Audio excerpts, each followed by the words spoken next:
صباح الخير عليكم.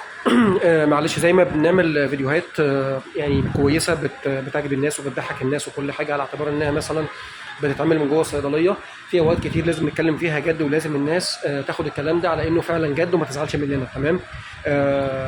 في حاجات كده بتتعمل في الصيدليه، او المفروض انك انت مثلا بتعملها كزبون داخل الصيدليه، داخل تشتري اي حاجه. جايز الحاجه دي ما يكونش ليها علاقه بالدواء، وجايز تكون داخل الصيدليه كمريض علشان تشتري اي دواء، ايا كان بقى الدواء دوت نوعه ايه. تمام. ففي حاجات المفروض كده تعملها في الصيدليه، يا ريت الناس ما تزعلش مننا علشان الحاجات اللي زي كده المفروض انها صح، والمفروض انها ما تزعلش حد. ولكن في بعض الحاجات من دي لما بنقولها الناس بتزعل منها وبتفتكر انه مثلا احنا بنقولها يعني مثلا بصيغه او بطريقه تفتكر ان احنا مثلا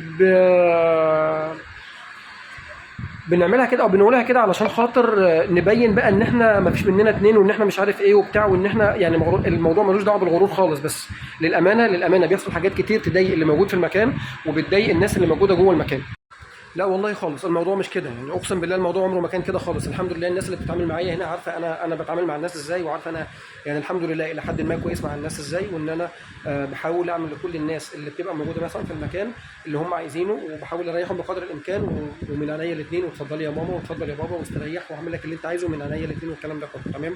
بس في بعض الحاجات اللي احنا بنتكلم عنها المفروض انت عارف وانا عارف وهي عارفه وهو عارف والدنيا كلها عارفه ان هي فعلا المفروض انها اصلا ما تحصلش. زي ايه مثلا؟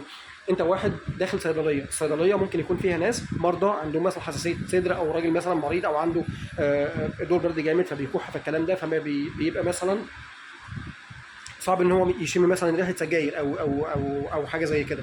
فيعني من باب الادب انك انت ما تدخلش الصيدليه في ايدك سيجاره. تمام. حلو قوي كده. تاني حاجه، انت مثلا بتبقى داخل تاخد حاجه ليك، بتبقى في دواء معين انت مصوره مثلا بايدك، او في حد باعت لك دواء لو سمحت وانت جاي مثلا، وانت في مشوار ولا حاجه وانت جاي هاتهولي معاك، فبعت لك الصوره ما فيش اي مشكله عادي، بيكلمك في التليفون بيقول لك هات لي كذا كذا كذا. لو انت كاتبه ماشي، لو انت مثلا مصور الدواء على التليفون ماشي، لو هو مصور وبعت لك الدواء على التليفون تجيب له زيه برده ماشي، مفيش مشكله. بس معلش انا اسف في الكلمه، ما تدخليش الصيدليه تفضل واقف قدامي مثلا، وليكن انا مش هحسب الوقت قد ايه بالظبط، بس فتره طويله، وتفضل ماسك التليفون عمال تفر. لا، انت شوف انت عايز ايه من الاول قبل ما تدخل المكان، علشان لو دخلت لقيت في ناس المفروض واقفه، يعني انا اسف، واقفه، ما تعطلش الناس اللي موجوده معاك. تمام. برضو دي حاجه، يعني المفروض وانت داخل تبقى جاهز، داخل عارف انت عايز ايه، لان وارد جدا المكان اللي انت داخله يكون فيه صيدلي واحد واقف بس موجود في المكان، فممكن يكون بقى معاه زباين تانية، ممكن يكون معاه طلبيات، ممكن يكون معاه اي شغل تاني مثلا معطله، فانت ما تدخلش تعطله بزياده. يعني وانت داخل الصيدليه من قبل ما تدخل كده تبقى عارف انت عايز ايه بالظبط، بحيث اللي هو تخش السلام عليكم وعليكم السلام لو سمحت عايز كذا، مش اللي هو بقى لسه انت هتفر في الحاجه اللي معاك وتدور وتعمل وبتاع والكلام ده، لا خالص. تمام. دي حاجه.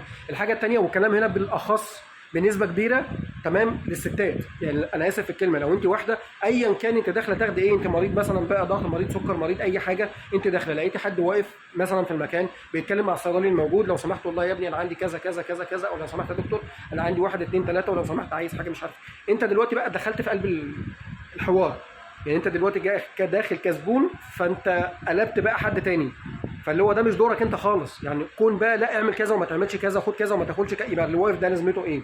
يعني اللي موجود في المكان بقى دلوقتي انا اسف في الكلمه لازمته ايه؟ لما انت بقى عملت الكلمتين دول الشويتين بتوعك دول، في حد ممكن يقبل، في حد تاني ممكن ما يقبلش، فبلاش علشان ما تسمعش من اللي واقف كلمه تزعلك. تمام. وجايز ما يدخلكش المكان تاني بسبب حاجه زي كده. حلو قوي. انت مش داخل واعظ، انت مش داخل مثلا كذا، انت مش صيدلي، انت مش دكتور، انت مش حاجه، انت داخل تاخد حاجتك زي الباشا كده وتمشي. دخلت لقيت زباين، تستنى لما الزباين اللي قدامك الاول يخلصوا، وبعدين تطلب الحاجه اللي انت عايزها تاخدها وتمشي. حلو كده. والله عاجبك خير وبركه، لو مش عاجبك بلاش تعمل كده علشان اللي واقف ما يسمعكش كلمه مش كويسه. تمام.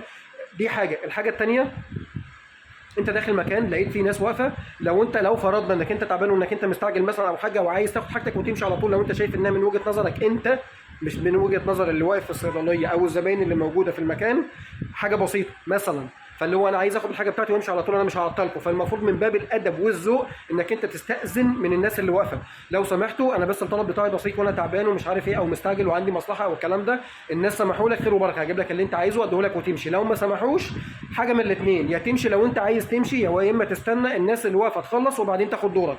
حلو كده، ودي حاجه ما تزعلش.